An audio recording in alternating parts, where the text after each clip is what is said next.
Hi friends, அனைவருக்கும் welcome back. இது உங்கள் டிப்ஸ் தமிழ் டெக் சேனல். அனைவரையும் அன்போடு வரவேற்கிறது. நாம் இன்றைக்கி என்ன வீடியோ பார்க்க போகிறோம்னு பார்த்தீங்கன்னா, ஒரு சில நேரத்தில் பார்த்தீங்கன்னா நம்ம அப்ளிகேஷன் போட்டிருப்போம். அதாவது ஓபி சர்டிஃபிகேட், வருமான சான்றிதழ், ஜாதி சான்றிதழ், இந்த மாதிரி எந்த சேவை, அதாவது எந்த சேவையாவது இப்போ டிஎன்ஏஜியில் நீங்கள் எந்த ஒரு சேவை, இந்த ஒரு வேலை நீங்கள் சென்னை மெட்ரோ வாட்டர் ஏதோ ஒன்று வந்து நீங்கள் பண்ணியிருப்பீங்க, அதோட ரிசிப்ட் மிஸ் ஆகிருக்கும். அப்படி இல்லைனா சர்வர் கிராஷில் ரிசிப்ட் வராமல் இருந்திருக்கும். ஸோ அந்த ரிசிப்ட் நம்ம எப்படி திருப்பி ரீப்ரிண்ட் எடுக்கிறத பற்றி இன்றைக்கி பார்க்க போகிறோம்.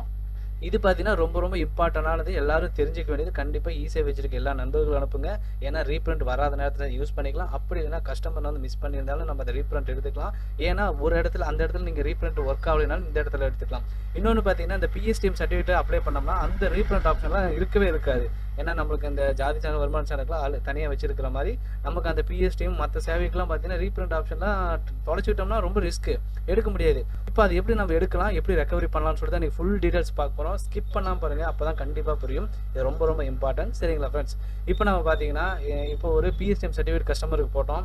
அவங்க பார்த்தீங்கன்னா டவுன்லோட் பண்ணி கொடுத்தோம், மிஸ் ஆகிடுச்சு. அதே மாதிரி பார்த்தீங்கன்னா என்னோட சிஸ்டத்துலையும் பார்த்தீங்கன்னா நான் டெலிட் பண்ணிட்டேன். ஸோ அது நம்ம இல்லை, டேரெக்டாக பிரிண்ட்டு தான் கொடுத்தேன், சேவ் பண்ணிக்கலாம். ஆனால் அவங்க பார்த்தீங்கன்னா ரீப்ரிண்ட் கேட்டு வந்தாங்க. ஸோ நான் அந்த டைமில் தான் என்ன பண்ணுறது, ரீப்ரிண்ட் எப்படி எடுக்குன்னு சொல்லி கொஞ்சம் அனலைஸ் பண்ணி பார்த்தேன். ஒரு மெயில் பண்ணி பார்த்து ஒரு 1 வீக் வெயிட் பண்ணி பார்த்தா இன்னும் ஒரு ரெஸ்பான்ஸ் இல்லை. ஸோ ஒன்றும் இஷ்யூ இல்லை, நம்ம எப்படியா இருந்தாலும் நம்மளோட வெப்சைட் நம்ம பண்ணியிருக்கோம், இதோட டேட்டில் எங்கேயாவது நம்மளுக்கு லாக் ஆகிருக்கும், எங்கேயாவது இடத்துல சேவ் ஆகிருக்கும், அதை வச்சு ரீகால் பண்ணிக்கலாம்னு சொல்லி கொஞ்சம் ட்ரை பண்ணி பார்த்தேன் போது உனக்கு ஒரு சில ஆப்ஷன்ஸ்லாம் தெரிஞ்சு அதை உங்ககிட்ட ஷேர் பண்ணிக்கலாம் தான் இருந்தேன். சரிங்களா ஃப்ரெண்ட்ஸ்? இப்போ பாருங்கள், நான் வந்து பிஎஸ்டிஎம் சர்டிஃபிகேட் போட்டேன். அதாவது பார்த்தீங்கன்னா இந்த இடத்துல ஆப்ஷன்ஸ் இருக்குது பாருங்கள். இங்கே பாருங்கள், கமிஷனரேட் ஆஃப் ஸ்கூல் எஜுகேஷன் இருக்குது. இதை கிளிக் பண்ணி தான் நான் பிஎஸ்டிஎம் அப்ளை பண்ணேன், அதாவது கவர்மெண்ட் எய்டெல்லாம் பண்ணேன். ஆனால் இதில் பார்த்தீங்கன்னா ரீப்ரிண்ட் ஆப்ஷன் எங்கேயுமே இல்லை. ஸோ வந்து அப்ளிகேஷன் போடும்போதே வரும், அதை ரீப்ரிண்ட் எடுத்து வச்சா மட்டும் தான் நம்ம யூஸ் பண்ணிக்க முடியும். அந்த நேரத்தில் நம்ம சேவ் பண்ணி வச்சிருக்கணும். எல்லா நேரத்திலும் நம்ம அந்த மாதிரி பண்ணியிருக்க முடியாது. ஒரு சில நேரத்தில் நம்மளுக்கு தவறுகள் வரும். ஸோ என்ன பண்ணணும்னா, இப்போ நம்ம இதை பண்ணிட்டோம். இப்போ வந்து அதை ரீகால் எப்படி பண்ணுறோன்னு பார்த்தீங்கன்னா, டேரெக்டாக நீங்கள் ரிப்போர்ட்ஸ் போங்க. ரிப்போர்ட்ஸில் போனீங்கன்னா இங்கே டிரான்சாக்ஷன் ஒரு ஆப்ஷன் இருக்கும், அதை கிளிக் பண்ணிக்கோங்க. அடுத்து பார்த்தீங்கன்னா டிரான்சாக்ஷன் டீட்டெயில்னு ஒரு ஆப்ஷன் இருக்கும், அதை கிளிக் பண்ணிக்கோங்க. இதுதான் ரொம்ப இம்பார்ட்டன்ட். நீங்கள் எந்த டேட்டில் போட்டீங்கன்னு கண்டிப்பாக தெரிஞ்சுக்கணும். அப்படி இல்லைனாலும் ஒன்றும் பிரச்சனை இல்லை. ஒரு 2 மந்த் 3 மந்த் முன்னாடி போட்டிருந்தாலும் நீங்கள் அதோட டீட்டெயில்ஸ் எடுத்துக்கலாம். அதோட டேட் கரெக்டாக வச்சு போட்டுக்கோங்க. நான் இப்போ கொடுக்குறேன் பாருங்கள். ப்ளஸ் நீங்கள் எந்த சேவையில் நீங்கள் பண்ணுவீங்களோ அந்த சேவையை கூட கிளிக் பண்ணிக்கலாம். இல்லை அது எந்த சேவைன்னே சரியாக தெரியல அப்படின்னாலும் ஒன்றும் பிரச்சனை இல்லை, டோட்டலாக ஆள்னு வச்சுக்கலாம். அடுத்து இந்த இடத்துல டீட்டெயில் மட்டும் கொடுங்க. இதில் பார்த்தா டிஃபால்ட்டாக சம்மரின்னு இருக்கும், அந்த இடத்துல டீட்டெயில்னு வைங்க. இந்த பேஜ் வந்தீங்கன்னா இதில் ஃபுல் டீட்டெயில்ஸ் இருக்கும். நீங்கள் எந்த செகண்ட், எந்த டைம், எந்த டேட்டில் என்ன நீங்கள் வந்து பண்ணீங்கன்னு சொல்லி ஃபுல் டீட்டெயில்ஸ் உங்களுக்கு காட்டும். இதில் நீங்கள் பார்த்தீங்கன்னா இதில் வந்து டிரான்சாக்ஷன் நம்பருக்குன்னு பார்த்தீங்கன்னா இதை தான் நீங்கள் மெயினாக சேவ் பண்ணி வச்சுக்கணும். சரிங்களா ஃப்ரெண்ட்ஸ்? இந்த டிரான்சாக்ஷன் நம்பரை காப்பி பண்ணி வச்சுக்கோங்க.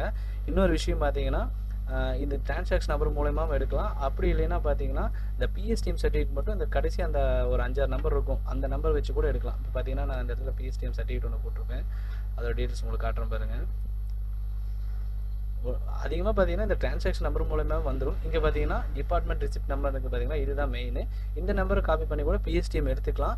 அப்படி இல்லைன்னா நமக்கு வந்து எதுவுமே தெரில, அந்த ரிசிப்ட் நம்பரும் வேண்டாம் அப்படின்னா நீங்கள் இந்த டிரான்சாக்ஷன் நம்பர் வச்சு ரீப்ரிண்ட் எடுக்கலாம். இப்போ நான் வந்து ஒரு டிரான்சாக்ஷன் நம்பர் ரீப்ரிண்ட் அதை எடுக்கிறது எப்படின்னு பார்க்கலாம். அதை நான் காப்பி பண்ணிட்டேன். இப்போ டேரெக்டாக வந்துட்டு இங்கே ரிசிப்ட்னு ஒரு ஆப்ஷன் இருக்கா, அந்த இடத்துல ரீப்ரிண்ட் ரிசிப்ட்னு ஒரு ஆப்ஷன் இருக்கா, அதை கிளிக் பண்ணிக்கோங்க. நல்லா பார்த்துக்கோங்க. இந்த இடத்துல வரும், இந்த ரிப்போர்ட் அதுக்கப்புறம் ரிசிப்ட்டுக்கு வந்துடும். இந்த இடத்துல ரீப்ரிண்ட் வந்துடும். இந்த இடத்துல சிஎஸ்சி டிரான்சாக்ஷன் நம்பர்னு கேட்கும். நான் வந்து காப்பி பேஸ்ட் பண்ணிடுறேன்.